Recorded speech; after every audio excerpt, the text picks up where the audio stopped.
The past 2 days I have spoken about Gaza and Palestine, Philistine, and what is going on in this part of the world and how it affects all of us as Muslims. And Alhamdulillah, a message came back to me from yesterday's speech that someone said he never knew this was what was going on. For him, it was an eye-opener to learn about the issues regarding what is happening in Palestine and how this affects each and every one of us, especially those who are from that area and those who have lived this oppression for many years. But why is it that a lot of Muslims don't know about what is happening today? The answer is very simple. Today the media is controlled largely, and not just the media.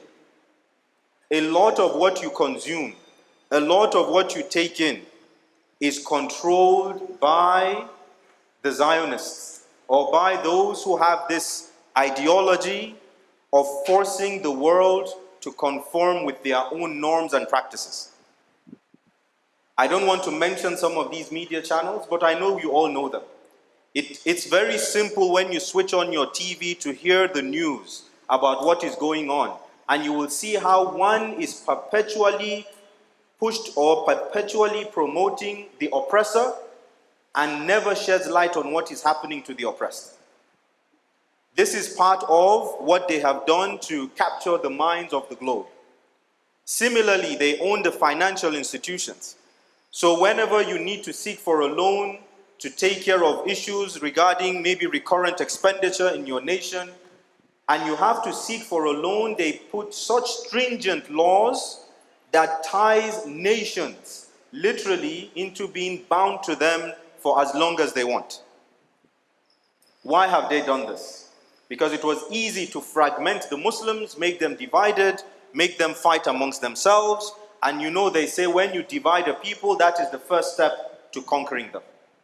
The very first step to breaking the Ummah was dividing the Ummah, was making us see ourselves as Northern Muslim, as African or Nigerian, and not considering ourselves as one.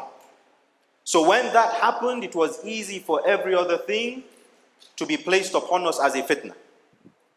And wallah, fitna comes as a result of our own actions and inactions. وَالْفِتْنَةُ أَشَدُّ مِنَ الْقَتْلِ. And verily, fitna is even worse than war. And the fitna we are in if we find ourselves today as an ummah is as a result of this fragmentation or the divisions that exist between us.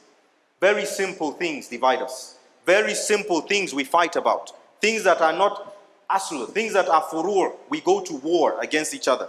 And those who want to see us more divided fan those embers of war, because it is very good to them if the Muslims are divided amongst themselves. That is how they destroyed the Khilafah, and that is how they are still affecting us till today. However, again, a glimmer of hope. And I say this because one of the things that they have begun to realize is that the Muslims today are coming together as one unit. Today we are taking back the financial strength to showcase that yes, as Muslims, we can manage our resources.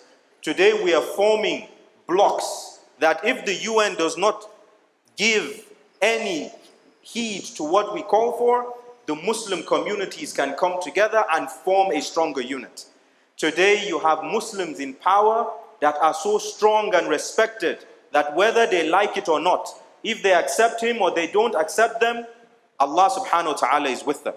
The likes of Erdogan of Turkey, whatever his weakness is, Allah knows best. But all of us know today that there is no stronger leader like Erdogan for the Muslim Ummah. May Allah protect him. Many others I would not want to mention. And I will not talk about those that are still puppets. We know they exist. May Allah guide them to the straight path. But what we must focus on is the rise of the Ummah. The fact that today the Ummah is changing. The mindset is changing. And in the next few years, bi'idhnillahi ta'ala, we will see such a strong Ummah that maybe in our lifetime, Khilafah will return. أقول قولي هذا واستغفر الله لي ولكم والسلام عليكم ورحمة الله.